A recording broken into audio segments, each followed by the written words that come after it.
Great, good evening. Hi, sorry for the slight technical delay. It's a given, really, isn't it? Amazing to see so many people on here. I think we're coming up to 2,500 people. You guys are amazing. Grace. Oh, and Grace has joined us too. What an incredible show already. All those people, 2,500 people who've joined us today, already a show of how much people power we have, which obviously we know the Tories lack massively. I'm Faiza Shaheen. I am the candidate running in Chingford and Woodford Green against the Conservative Ian Duncan Smith. I'll let you make your own noises about that. I'm super excited to be here. I've just been on 2 canvas sessions and all kinds of things have happened today, and I'll have some stories for you later on. But just to tell you what we're going to do today, we have the amazing Grace Chatto from Clean Bandit. We've got our shadow chancellor here, John McDonnell. Whoop, whoop. We have a Labour activist, Rebecca in Cornwall, who's joining us, going to call in from a watch party there. And very excitingly, and this is what this call is really about, we're going to get a sneak preview of our brand new call-in tool called Dialogue.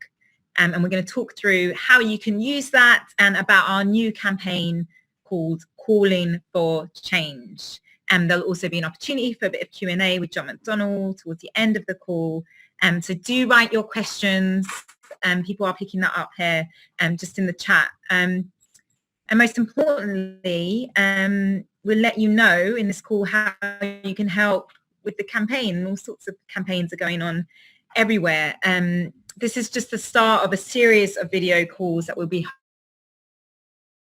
holding throughout the rest of the campaign, and really because we're relying on our activists to help us win this election. This win is going to be all of ours because all of us are going to make the effort. And next week we're going to be holding one on how to have persuasive conversations with voters on the doorsteps or on the phone. So look out for that. Okay, so just quickly a little bit about me. As I said, I'm the candidate fighting Ian Duncan Smith. I'm standing actually in my home seat. It's a very close marginal. So last time round in 2017, Ian Duncan Smith won by just 2,438 votes. That number is on my mind at all times. And the reason I'm standing, and I joined the Labour Party under Jeremy Corbyn, having worked on policy for a long time. So my big thing is that I think we need transformational change. And for a long time, the sorts of policies I was working on, whether they be things like a Green New Deal or tackling economic inequality, not being scared to say that we do need to tax the rich more, there just wasn't a space for that politically. And so when Jeremy Corbyn came in and that space opened up, it was incredibly exciting for people like me working on transformational policy. I'm standing to be a parliamentary candidate for the Labour Party in Chingford and Woodford Green because I grew up there and I live there. Because at this time, we have to have new people in politics. And this is such a high stakes election. And I know all of you feel that way, and that's why you're on this call. You know, whether you care about the climate, whether you care about the NHS, whether you care about education, whether you care about Brexit, this is where we can stop all of the negativity from the Conservatives and really get that change in the next 5 years. We can't afford to miss this opportunity.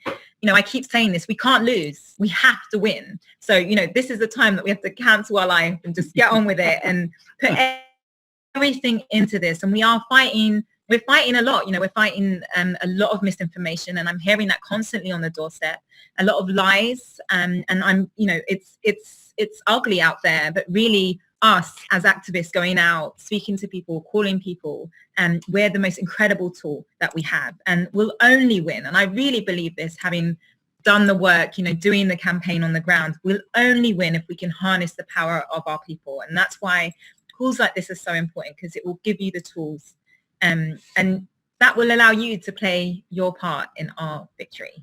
And I just want to say this, that in campaigning, and I've been out campaigning today, you get such a buzz from it. It's such an incredible feeling. It sounds really cheesy, but doing this campaign is giving me feelings I've never had before. And I think it's about that political completeness. I think it's, exercising that political muscle, realizing that you can be on Twitter and feel really depressed, but when you go out and speak to people, there's real hope there. There's real conversations to be had, and people want to be persuaded. I had a kid that I was speaking to, a 19-year-old, because I'm so old, I call them 19-year-old kids. He started talking to me at the bus stop as I was coming here, and he got so engrossed in the conversation, he wanted to sit next to me on the tube. And at the beginning of the conversation, he said he wanted Boris Johnson to be prime minister. At the end, he's going to come out for my campaign. And that's, that's the power of conversation, and that's the power of that we have in our hands. So yes, thank you. So I'm going to start with, and this is very exciting because we've got someone like properly famous on the call. I'm going to start and hand over to Grace from Clean Bandit. Thank you. Hi everyone. I'm Grace. I'm actually so overwhelmed by how many of us are on this call all over the country, and I was just thinking, imagine if the Tories tried to do this, they'd have like 50 people. But anyway, I'm a musician. I play the cello and sing a bit, and our best known song is called Rockabye Baby, with Sean Paul and Anne Marie, and it's about single mothers who are left behind by the Tory system and forced to take all kinds of desperate measures just to feed their children. And this is one area that's very important to me for when the Labour government comes in. I think the huge change we need to see for mothers and fathers living in poverty. And the leadership has already promised they'll be bringing 30 hours a week of free childcare for all 2 to 4-year-olds, and free school meals for all primary schools, and 1,000 new Sure Start centres for parents and children living in the most disadvantaged areas, which I think is going to make such a massive difference. And I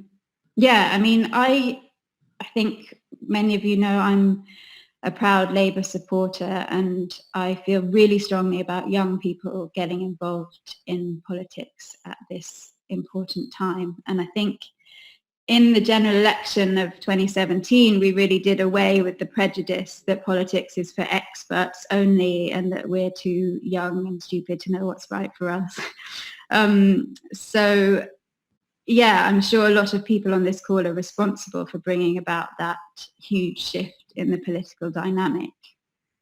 And yeah, not only did the Conservatives lose their majority then, but the kind of demographic reshaping of the electorate has been working in our favour as young people, and we're really being taken into consideration more and more and prioritised in the policy making process. So I'm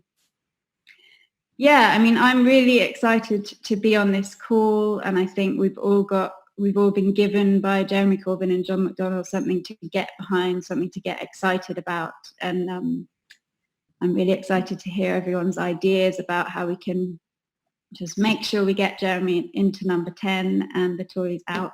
So yeah, thank you. Great, fantastic. Great, thank you, Grace. And I think those personal reasons that we're engaging with this, it's really interesting to me that they are framing this as a Brexit election, which is of course important, but actually most people are talking to me about things like childcare and child poverty and homelessness and crime and police cuts and all of those issues. I the welfare cuts, and she herself assessed for her benefits, even though she had heart failure. And so we all have those reasons, and we have to use that motivation really and those reasons as to why we're so active in the things that we care about. And we shouldn't be afraid to show that and to talk about why we joined the Labour movement and why on a personal level it's important to us to see the change. So this is so exciting that in a month from now, you're going to be the Chancellor of the Exchequer, John McDonnell. It's so exciting. And you know what? I cried at your speech at conference, and I felt so cheesy crying. And then I looked next to me, and the guy was crying too. And you've given us so much hope with the policies that you're putting forward. Talk to us about why you're here today and the message you have. Okay. Just to say, Grace, thanks for all you're doing, and thanks for your support. I went on the Jeremy Fines show a short while back, and they always ask you to, can we play you a tune or whatever? Can I have Symphony by Clean Bandit? They said, you know about Clean Bandit? I said, yeah. They play for us. Amazing. It's brilliant. But Rockabye is brilliant because I like the story behind it as well, about a single Thank mother you. looking after her child. I think it's really, it just drives it home.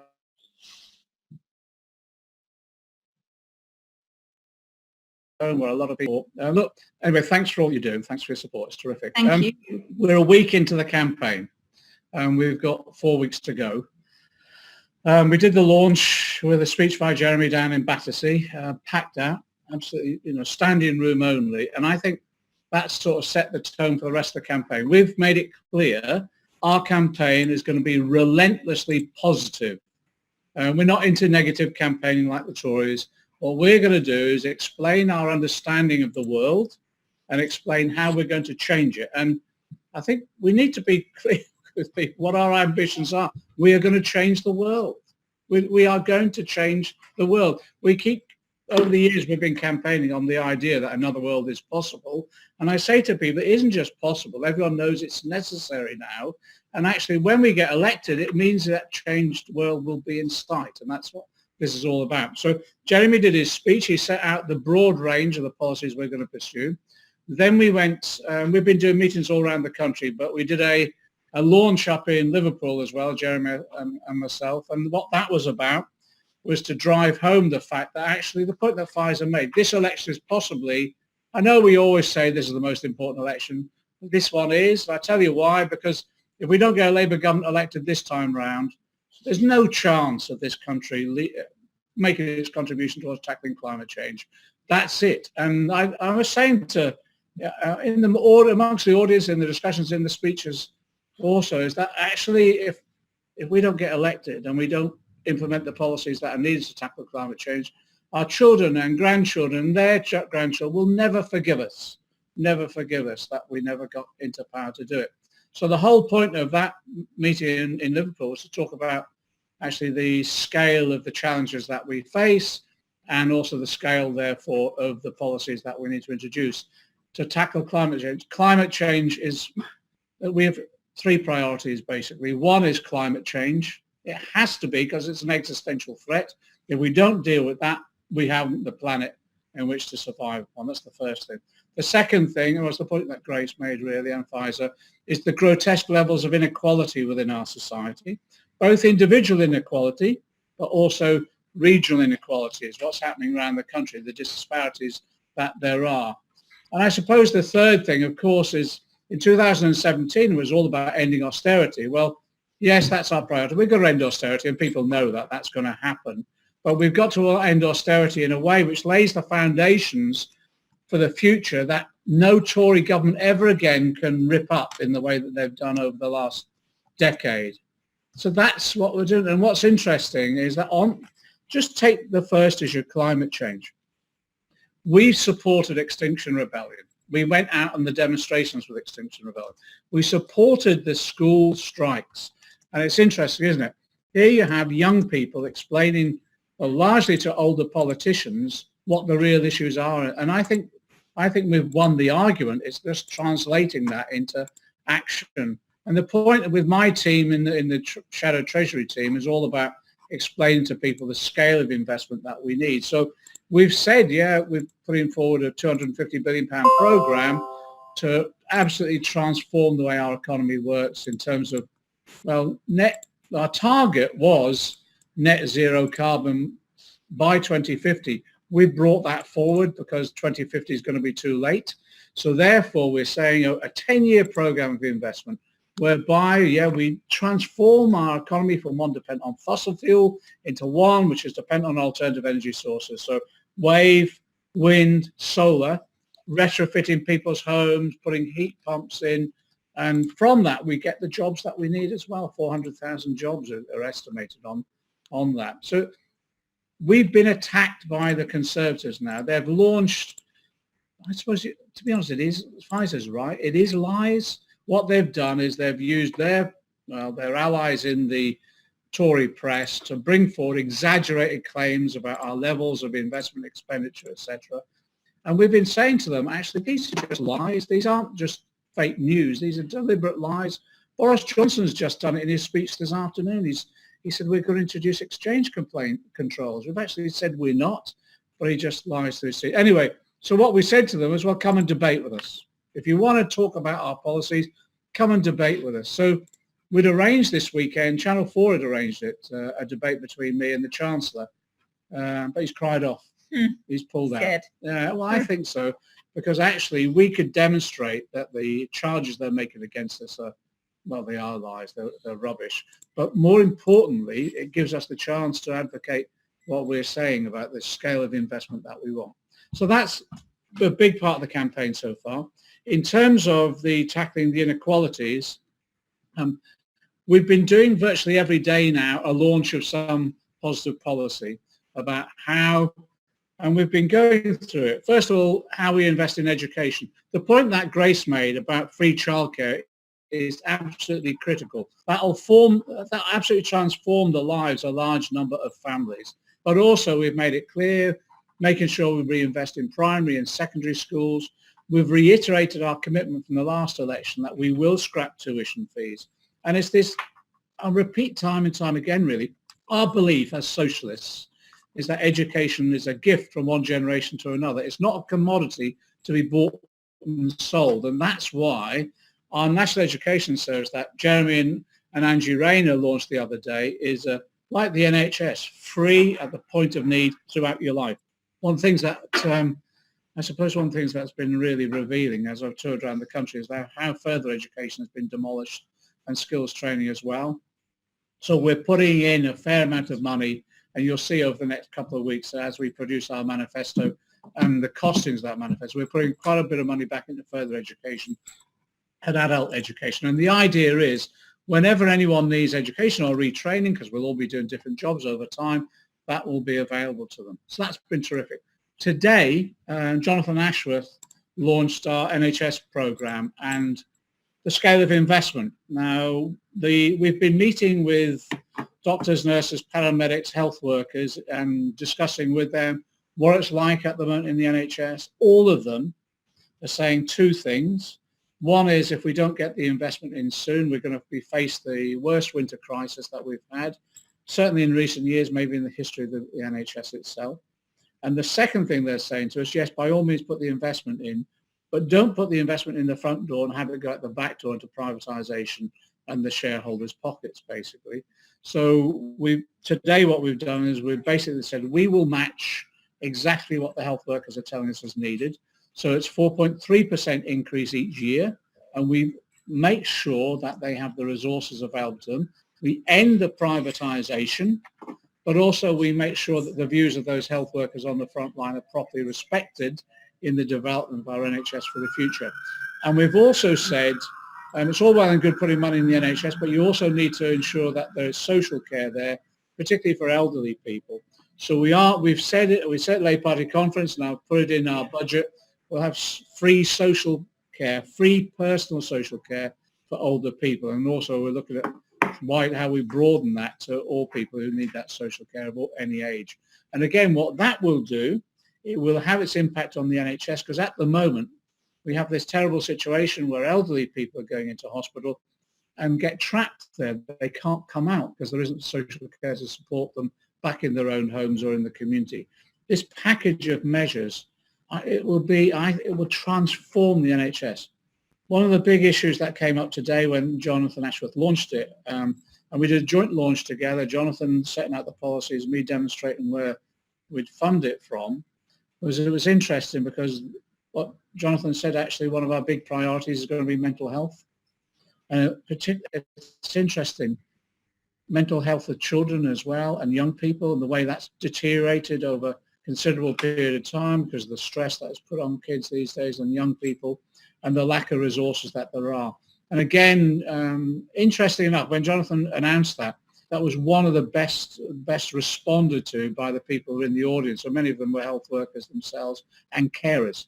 So literally in this campaign, we've been every day launching a different aspect of policy around the real needs of people. You'll see in the coming week or so, there'll be more policy announcements.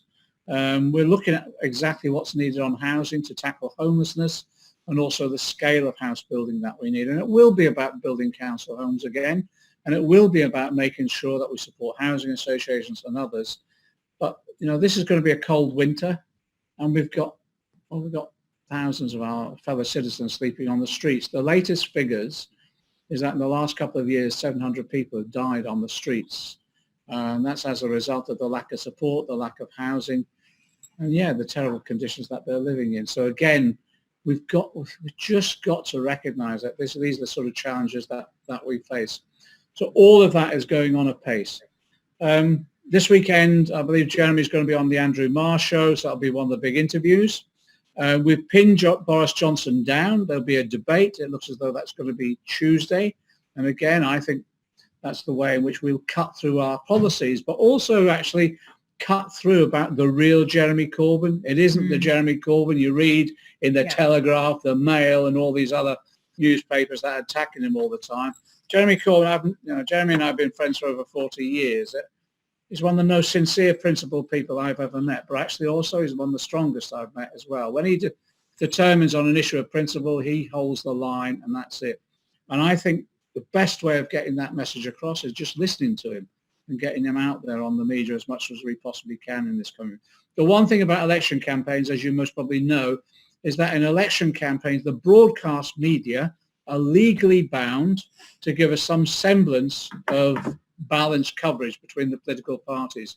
That's why we rose in the polls so rapidly during the last election campaign, because people saw our manifesto and they saw the real Jeremy Corbyn rather than the distortions in the media. And I think that's what's going to happen this time.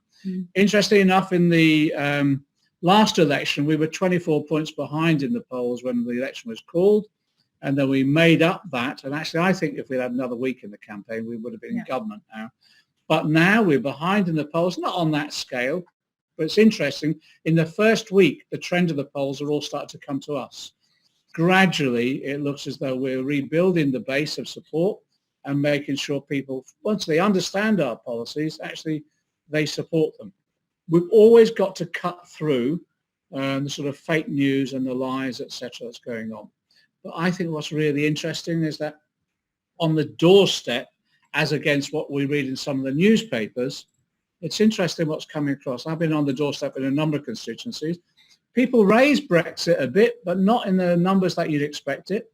We're getting quite a good response on our Brexit position. Let the people decide. And the people who voted Leave will have the opportunity of seeing a realistic, a sensible Leave option, but also people who voted Remain will have the opportunity to vote Remain as well. And that's democracy. We'll go back to the people. And as I say, it'll be the basic about let the people decide.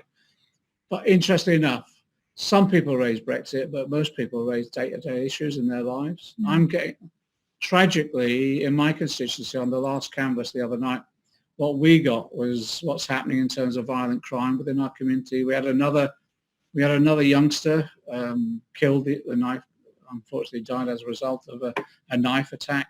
So that's 2 lives ruined, both the person who died, but also actually the person who perpetrated the attack too. And that sort of feeling of insecurity is there amongst our society at the moment. And we can confront that. And yes, it is about investing in police, but it's more than that. It's about investing in schools so there aren't school exclusions. It's rebuilding the youth service that is virtually gone in most of our areas. So you can see there's a package of policies that can tackle that problem. The other issue that's coming up as well, it is definitely the NHS.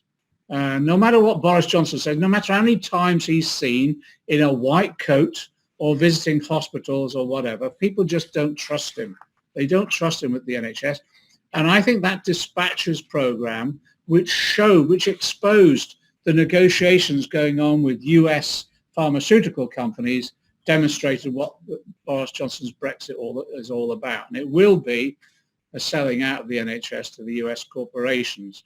And I think what's interesting now, I do meetings around the country, and that chant of the NHS is not for sale is beginning to grow because people know what the threat is.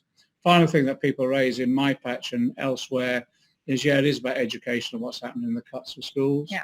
And the number of parents who have said to me, we have had letters where we've had to raise funds and pay for things that you wouldn't have thought would ever be the case in past years. So again, and also actually teachers under pressure, that our policy of getting rid of Ofsted and having a proper regime to support teachers and schools rather than sort of harass them has actually proved to be incredibly popular too. So all those reforms that we've been arguing about, I think, catch the wind of what's needed. Finally, let me just say this. On this next, you'll see what happens over the next week or so. Positive policies, challenging the Conservatives to debate all the time, confronting the fake news that they're putting out, but doing that in a way which leads us on to have a positive discussion.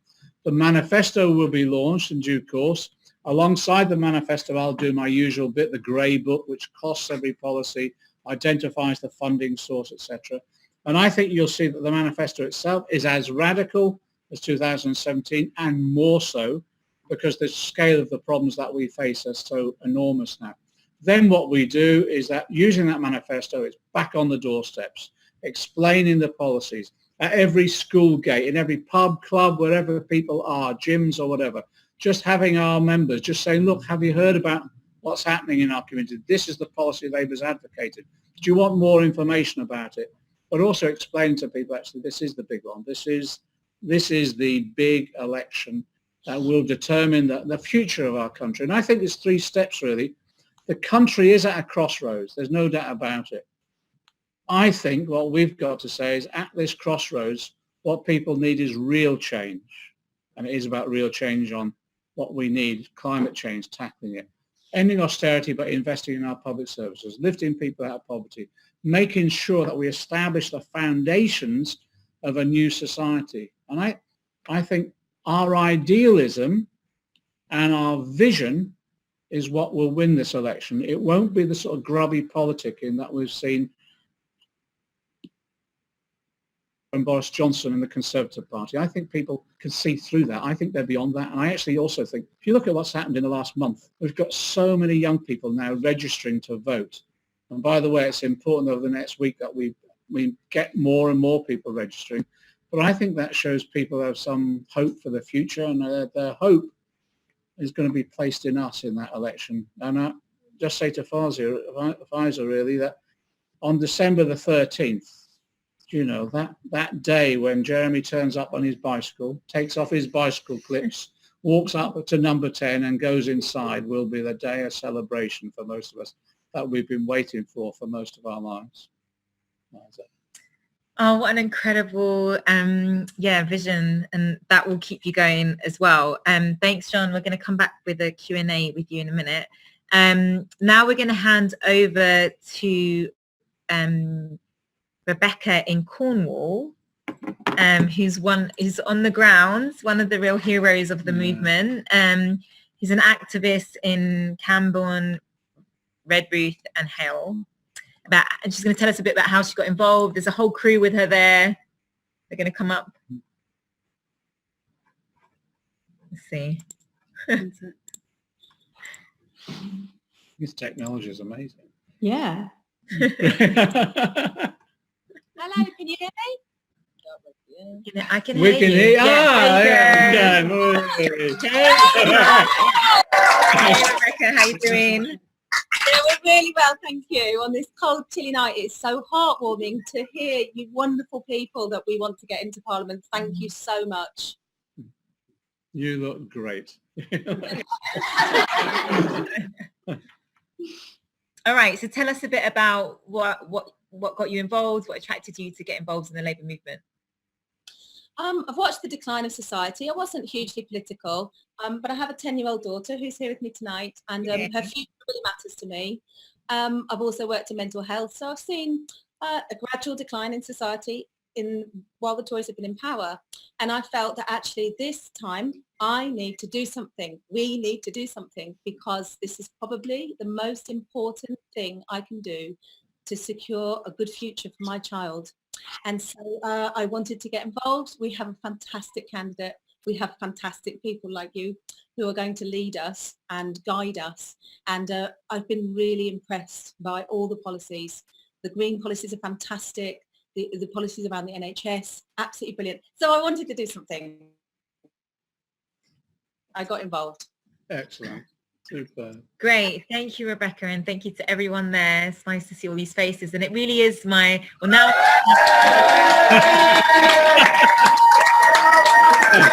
Where did you all come from?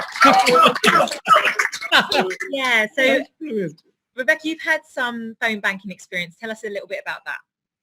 Okay, so when we phone bank, which is basically calling other Labour members, we get together, a group of us, and we get snacks in, and we make tea for each other, and we phone Labour members in our area. So I always tell them I'm volunteering, and I introduce myself, and then we have a chat about how they're feeling, if there's anything that they want to know about, or inviting them to events that we're doing.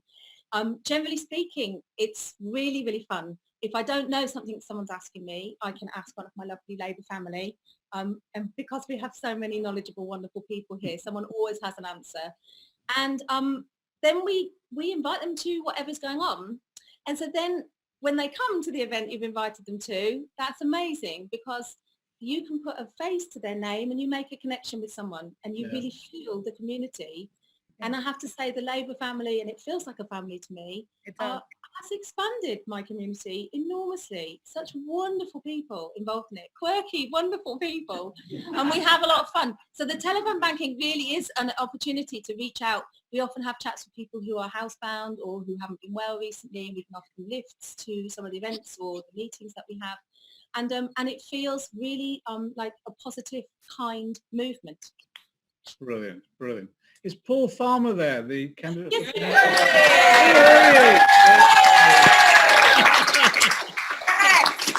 And Paul is one of the main reasons I got involved, because he shares my values as you do. And I think that we need to win. We have 4 weeks. Let's win. Exactly. Great. Thank you so much, Rebecca. Brilliant. That was amazing. And it's so good to see you all in Cornwall. And what a great message to us all. So positive. And it's true that we are like family, and we've got these incredible people, smiley people, friendly people to go out, and you really are the best tools that we have in the movement. Great. I'm gonna say goodbye for now, and we're gonna come back to John McDonnell. Thanks for all you're doing. That's terrific. Okay, so we've heard a few times now just how much is at stake in this election, and there's just 29 days left, which does give me some palpitations, because there's a lot of work to be done. I'm going around knocking. Yes, there's Labour support. Yes, there's a great energy. I've been incredibly lucky. We've had, just on Saturday alone, I had 700 volunteers turn up to help me, and it's it's overwhelming. It's incredible. But there's a lot of people that are don't know, and we've got to persuade them, and we're going to talk about this tool in a minute, but let's just focus. We've got 29 days to go. We've got to kick Boris Johnson out. We've got to get Jeremy Corbyn in number 10. We've got John McDonnell in number 11. We've got to save our NHS. We have to resuscitate our schools. I went to my old school yesterday. My old teacher spoke about the huge cuts that they've had. And we've got to start that green industrial revolution, which will save our planet and create social and economic justice. But none of this is going to be possible without you, and we need every single one of you. And the Tories, and I've seen this locally as well, they have the big donors, they're able to do the backroom handshakes with the media billionaires, but we have something so much more powerful than that. And we have you, the people willing to fight for a better future. And we know that we can win this election through talking to people I see every day, and whether that's on the doorstep, around the dinner table, and we also have this brand new tool. And I'm going to hand over to Aidan, who is our incredible community organizer, one of the people's reason that we won in Battersea last time round, and he's going to explain how the tool works.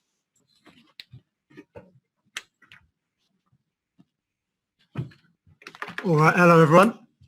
My name's Aidan. I work in the community organising unit, and I'm here to just do a little brief run through of what Dialogue looks like, which is the phone banking app that we're going to be using during the election. I just want to talk about why phone banking is so important. I was sort of a guinea pig. Me and my brother were guinea pigs on Saturday for this app, and we'd come just from canvassing in Westminster. Now, any of you have been canvassing in Westminster or in places that are rural or places that are really, really, really urban, will notice that often it's very hard to find some of our voters, right? In the 2017 general election, we had the Youthquake. Now, the Youthquake, a lot of it was made up of people between the ages of 25 and 35, many of them in the private rented sector. These people are really, really difficult to canvass, right? Because it's the buzzers above the shops. It's the new build flats that we don't have like access to, but we know that there are Labour voters in there. And so when we go canvassing, often that's the same for really, really rural spots where you're going to have very few sort of like electors over a large range of ground, and it's very difficult to put our resources there. And given the ground game that we have, it's really crucial that we get to these people. Now, the community organising unit goes by the handle of by the many, because it's about what our volunteers and what our members can do. And so phone banking is a brilliant way for those who can't go and do face-to-face interactions to be able to call people up and really, really help with the campaign. So I'm going to just show you a brief preview of what the app looks like right now. All right, let me share screen. Share screen. Fantastic. All right, so this is an example of the dialogue page. Anne, we've got the lovely Anne, who's an elector. Her most recent voting intention, as you can see here, was Labour. What happens when you log into Dialogue, which you'll use through your membership, is you will then click Connect, and Dialogue, the app, will call your mobile. So you'll just pick up, and then you'll be onto the automatic sort of like system of Dialogue, and it gets you through to randomized election sample in a certain area that you want to choose. So you'll put in the constituency. You can also go further in detail and find out specific parts of the constituency. And there's also like ward level data that you can use in local elections. But for the general election, it'll be mostly seat data. And then as you can see here, there's a specific script about how we get the voter ID from doing the phone banking. So for those of you who have never done it before or never canvassed before, we're asking people, if there was a general election tomorrow, which political party would you support? And then you've got the list of options which you can put. If someone says, I don't support the Labour Party, but doesn't say which party you can put against, all the usual voter ID things. If someone says, and you're good to go. Also, something really useful in this election, which Faiza touched on, is that loads and loads of people at the moment are very confused about politics. They're very worried about what's going on, right? So it's really useful to know what party they voted for in the last election in 2017, because that's how we get a sense of like kind of people that we need to be going and doing some follow-up with, and also like getting a sense of who we need to like get back in contact with, and also understand where the vote is going. So this is just your basic voter ID here, and there's a script to go along with it, which makes it really easy. Once you've had your conversation, you can just click get the next contact, and you save and record and end the call. This means that all the data that people are collecting goes straight into the system. Those of you who have canvassed before will know that like lots of people enter the data that we collect from canvassing or from phone banking. This means that it's automatically straight onto the electoral roll. I can't, say how important it is that we are on the phones as well as on the doorstep, because there are lots of our comrades who, for access reasons, can't go out canvassing. This is a brilliant way that you can contribute for the next 33 days. It's also like, it's going to be cold in this election, right? So this is the kind of thing that you can do on a Friday night, get your mates round and host what we're going to be calling like dialogue parties. So you can organize with friends, download the app, set up a bunch of laptops, and for 2 hours after work, just start calling people. This is how we build the movement. The movement has to be like organic, it has to be social. It's a way of doing the political work that we need to do and having fun at the same time, which is like crucial to how this movement is flourishing. And I have to say, like, I have never seen mobilization that I've seen in the last 2 weeks. On the ground, we're seeing hundreds and hundreds of members get involved. So how do I unshare my screen now? Let's go back.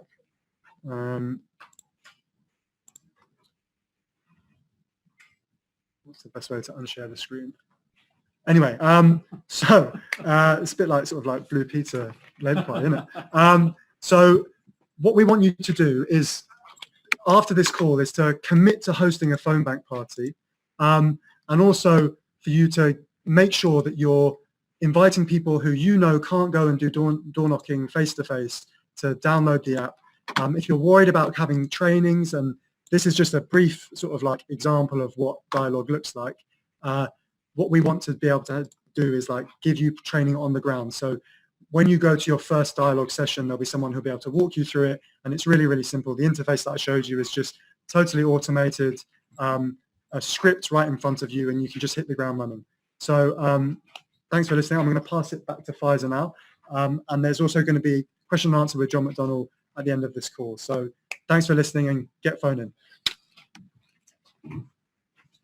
Great, thank you so much for that. It's really exciting. I can say during my selection campaign, we would have people round to my house, and we would, do the phone banking, and then eat some food, get some takeaway, and it was fun, and it did mean that we got to catch up whilst doing something good. Don't worry if you didn't catch all of that. There's we're able to provide you with more information and detailed instructions on how to use the tool depending on what tool what action you take now. So if you commit to hosting a phone bank party, we'll send you the information and instructions, so you can sign up on the link that should be on the live chat now. As I said, this is launching on Saturday, and we will email you as soon as it goes live. I know for me, I've had a lot of people write to me, especially fighting Ian Duncan Smith, of course, given all of the damaging things he did as well for Minister. People, vulnerable people and people that are ill and disabled people just saying to me, like, I really want to be involved in helping you in there, but I can't go out and door knock. So this tool is super helpful in making this an inclusive campaign as well. Secondly, if you want to go along to a local mass phone bank event, and it will be all over the place, you can also get trained up there. Okay, so coming back to you, John, now. Okay. So we had some questions that were sent earlier. I'm just going to read a couple of that. Maybe there's some new ones as well. I have a question from David over email, who asks, if I wish to get involved and have never done work with a party before, how would I go about doing that? Okay. The simplest way is this. Go to the Labour Party website. Okay. If you go to events, and you can find something near you, there'll be an activity near you, and it usually gives you contact details how to participate in that. What you'll be able to do then is work with other members of the party, other comrades, meet them, and they'll assist in terms of helping you, talk about canvassing. And we're offering persuasive conversation training. And I know that sounds a bit odd, but actually what it does, it actually gives people confidence about how do you, it's a strange thing going up to someone's house, knocking on the door and saying you're so-and-so from the Labour Party. Then after that, actually, then it is about saying, well, we've come to see whether you'll be supporting us in the election. Of course, that's what it's about. But it's also saying, well, have you any issues in this local community that you think Labour Party should be dealing with? And then when people raise those issues, almost certainly will be saying, well, this is the policy we're advocating. And as soon as you get to that stage in the conversation about policy, that's where we pick up the support. I think you demonstrate the relevance of the Labour Party to our communities. So it's that sort of thing. So let's go through it. Go to the website, go to events, and then you'll find a local event. You'll also find the opportunity for, as I said, persuasive conversation training.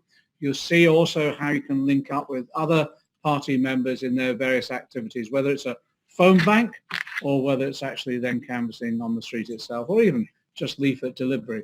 The thing about this campaign is that, one, it's enormous, 500,000 members. I did 3 launches on Saturday. One was up in Brent with Dawn Butler, a couple hundred people there. They'd linked up with Ali Milani, who's standing against, he's going to be the MP for Uxbridge. He's going to get rid of Boris Johnson as an MP. They linked up with them. They were going to to assist there. I went down to Croydon in the pouring rain, 250 people standing, and we had an open air meeting. Then they went off and started canvassing for Sarah Jones down there. And then I went back then to Southall for Brenda Sharma. It's near my constituency. Again, they must have had 200 people. It's just, this campaign is enormous. And the good thing about it, it's absolutely joyous. People are really out there, enthusiastic. You're meeting new friends, and you're just having a great time about it. So yeah, go to the website, click on events. You'll find out where to contact the local event person, the local activity.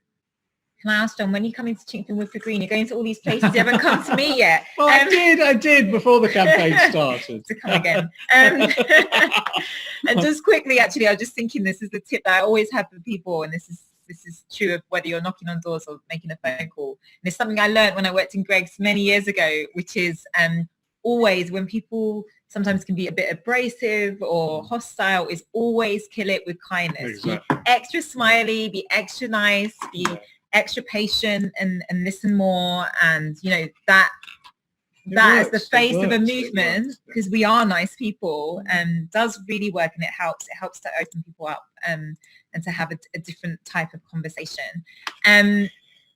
Joshua asked, when is the manifesto being published? Right. It's confidential at the moment. Oh, okay. If I told you, I'd be in real trouble. Okay. No, it's soon. It's soon. Soon. Look, what we'll do, all these things are matters. The reason we keep it confidential is, I think I should explain the process. Look, what happens is in after all the discussions, Labour Party conference, all the consultations that have been going on literally since the last general election, what then happens is we put those, through our National Policy Forum and elsewhere, we put those policies together, we draft them up, then it comes to me to do the costings and the funding sources. And then we have what we call the Clause 5 meeting. That is this Saturday. Clause 5 brings together the Shadow Cabinet, representatives from the Parliamentary Labour Party as well, the National Executive Committee, key trade union affiliates. We literally go for the draft line by line. It's a really democratic process,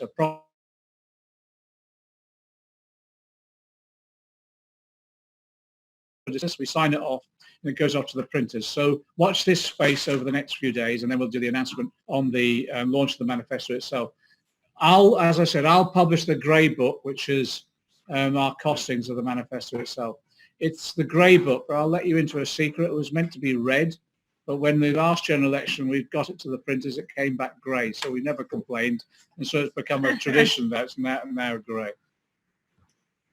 Okay, and just there was an earlier question as well about finding your closest marginal. If you're in a safe seat, where do you need to go? Okay, when you go on the website, there are things like if you go on My Nearest Web Marginal, and if you go there, you'll put in your postcode, and it'll tell you the nearest marginal seat to go to. Actually, it's a very good point. Faiza had 700 people at the weekend. The reason she had 700 people is people realised actually, yes, by all means, we campaign on all our constituencies, but we do have priorities, and those priorities are the marginals. And the reason that Faiza had 700 at the weekend is because she's a brilliant candidate, but also some people are on a personal mission to ensure that Ian Duncan Smith never becomes an MP ever again because of the damage that he's done to our society. And just think on that, you know, that December the 13th when we wake up and Faiza's the MP and Ian Duncan Smith is just a memory from the past. And a journalist told me today that he went to interview him, and he said, no, we'll see this time that my margin is going to go up, because last time was just an aberration, and he's apparently very confident. So let's show him. We will. So really, really important question, and something that I've been thinking a lot about as well. Again, from David, is how do we overturn such a hostile right-wing media bias in newspapers, radio, and TV? Okay. Look, there's two things. Three things. One is the thing I mentioned earlier, which is there is a semblance now of broadcast balance legally. The broadcasters have to actually give us some element of balance. And we enforce that as well. If we're not getting it, we will complain. So that's important. So we're trying to use broadcast media as much as possible, get our spokespeople on that. And actually also, the phone-ins are quite important to us as well. So we make sure, you know, we encourage Labour Party members to actually phone in and express their views. So you get balance then in the phone-ins as well as the interviews, etc. That's the first thing. The second thing is we've reinvented word of mouth as a form of political communication. 500,000 members and many more supporters going out there, talking to people on their doorsteps, in the wider community, wherever people are. We want to be talking to them about what they can do to help us in this election, what our policies are, listening to people as well. And often what you'll find is people will express their personal views, often explain their own personal experiences, which are interesting. And you then say, well, actually, here's the policy that we're advocating. What else can we do? So you're engaging people in the development of our ideas as well. So talking to people is absolutely key. The third element as well is what we've got now is social media. which we never had before. So we have large numbers of our members, our activists. They're on social media, who will get the message across on social media, whether it's Twitter, Instagram, or other forms of social media that we can communicate with. That's key. Great. So I think that was it from us in terms of the questions, John. Yeah. Thank you. And I just want to say, because I do end up doing a bit of media, and when there's me and a Lib Dem and a Conservative, because they don't have you, all they can talk about is Brexit and being negative. So thank you so much for all of the work that you and your team have done on those positive policies, on giving that ability for us to talk about the vision. We had the answer for everything on the doorstep because of the work that has been done in our manifesto. So yeah, thank you. It is an incredible thing to have on our side. And you're right, of course, there's all the power here really in the Labour movement. We've still got more than 2,100 people on this call. And yes, the Tories are going to try and outspend us. But what we're going to show by going out and talking to people, by calling them, is that we're willing to do the work. And that's really well received from people. We don't just expect people's votes. We are going to work at it. We're going to, we're going to earn their vote. And people do appreciate that. Someone tweeted at me that in this time, since I've been selected, he's spoken to me 4 times, which is 4 times more than he's ever spoken to Ian Duncan-Smith as the MP for 27 years. And at the beginning, we thought there was no way, but he can at least see that we're working hard at it. And that's huge. And that tells people something and sends a very strong message. I need to tell you, because apparently this is getting buried in the chat, that if you want to sign up, go to action.labour.org.uk/call-for-change. And you can sign up there. And again, you've got to host your own phone bank if you can. I'm thinking that I'm going to cook a big pot of dal and get people round. And secondly, you can go to Labour by the Many on Facebook to sign up for phone book events. So these big mass phone book events where there'll also be training. And remember to look out for our video call next week, which will focus on how to have those persuasive conversations on the doorstep. Like I said, there's a lot of don't knows out there, which is good because that means there's something to play for, and we'll have an incredible manifesto. We'll have a lot of positive things to say as opposed to all the misinformation and lies that they're going to get elsewhere. So yeah, do join that. I might join that myself actually. Yes, and you can stay up to date with the amazing organising across the UK if you follow Labour by the Many. Is that everything? That's it. Got a phone call next week. Oh, I said that. Just Yeah. You've done it, Faiza. You've done it. That's brilliant. It's broken down. To go back to them so they can sing a song. Oh, okay, yeah. Oh, please. Something's happening. Okay, we're going to go back to Cornwall because apparently they have a special treat for us. And thank you so much for joining us. And for all the people on this call that have come to Chingford and Woodford Green and gone out anywhere, thank you. You're making this happen. You're proving them all wrong. Thanks a lot. Thank you. Now you're back to Cornwall. Back to Cornwall. Got them.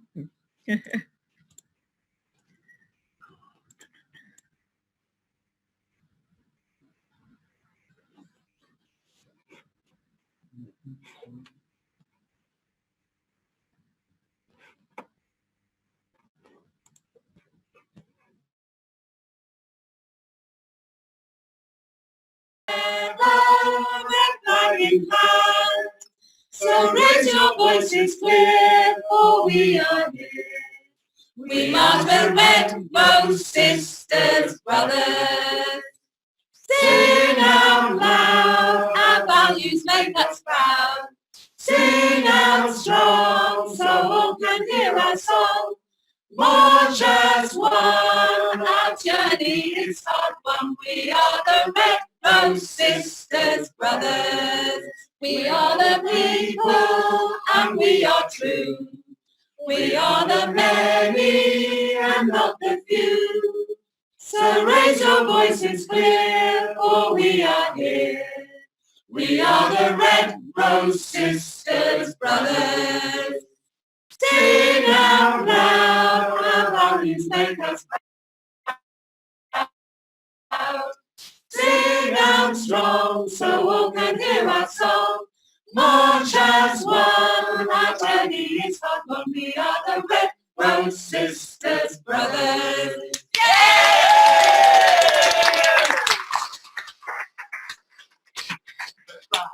Thank you. No, they heard it. They heard it. It was on. Thank you, everybody.